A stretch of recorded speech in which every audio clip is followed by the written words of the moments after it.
everybody, how you doing out there? Welcome to the very first episode of the Clear Bulletin with me, your host, Randy Prizzle. Hope you all are having a good 2020 so far. I know it's just started, but don't worry about that. It should get really lit and really turn up very soon. Believe me on that one. Hope 2019, was a decent year for you lot. Obviously, now we're starting this year. Don't worry about why I'm in black and white. Obviously, the reason for this whole new show is to give you the lowdown on what goes on the Clairpoint podcast, and for stuff that obviously hasn't featured in the Clairpoint podcast that probably I've forgotten, that will come to fruition right here on the Clear Bulletin. So obviously, without further ado, let me not take up most of your time, because these videos shouldn't be too long, so let's get straight into it.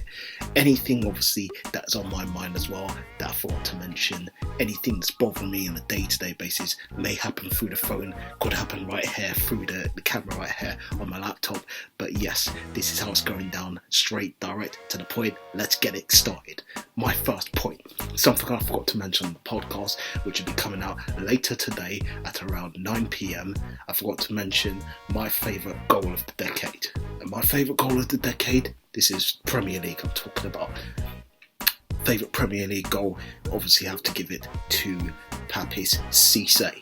Now, if you remember Papiss Cisse's goal, which I know a lot of you do remember, that specific goal against Chelsea, the way he, did that whole U-turn madness thing, and he defied physics and logics, and it curled and it went right into the top corner. I think Cech was in goal at that time and Cech couldn't save it.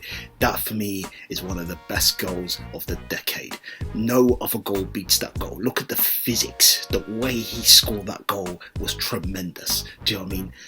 I guarantee for me you will not see a better goal this decade than that goal. Do you know what I mean? That goal, forget any of them other goals, Hazard's or whatever, that don't matter. Look at this goal. Look at the way he took it, the unbelievable techers. Do you know what I mean? The audacity to even pull something like that off is incredible. And that's, for me, is why that there is the goal of the decade for me. You just got to see that picture again. Go and Google that. For instance, take a pause on this and go and Google that right now. Pause right here.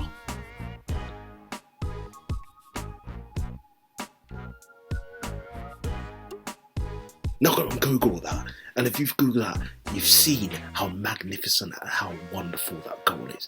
That goal is incredible. It's a work of art. It's beautiful. No one, I believe, has scored a goal like that before. The outside of the foot, right into the top corner. That for me says all. Volumes, languages, everything. Magnificent. Nothing can compare to that. And that for me is probably why it's the goal of the decade. Don't need to say anything more, anything less on that. Go and check it, see for yourselves why it is. And that's that. Don't need to argue with me on that one. That's why I'm leaving it as. So alright, we're going to move on to my next point. Forgot to talk about Star Wars, obviously, on the podcast, so I'm going to come to mention a little bit about Star Wars. Went to see it on my birthday, which was the 28th of December, by the way. So for the people out there who did wish me happy birthday, thank you. For the people who didn't, whatever in it, new year, move on, don't care. But yeah, it was just nice to go and see a film like that. Not better for me than the original Star Wars films with, Daisy Ridley and John Boyega. I think it obviously lacked a bit in terms of more in depth to the storyline. Another thing that kind of peed me off was a lot of teasers about how Rey was going to turn to the dark side, and she didn't really turn to the dark side. What was that all about? Do you know what I mean? If anything's turned to the dark side, it's me in this kind of light right now. That's me in the dark side right now. That's what Rey should have been in. This light with the whole,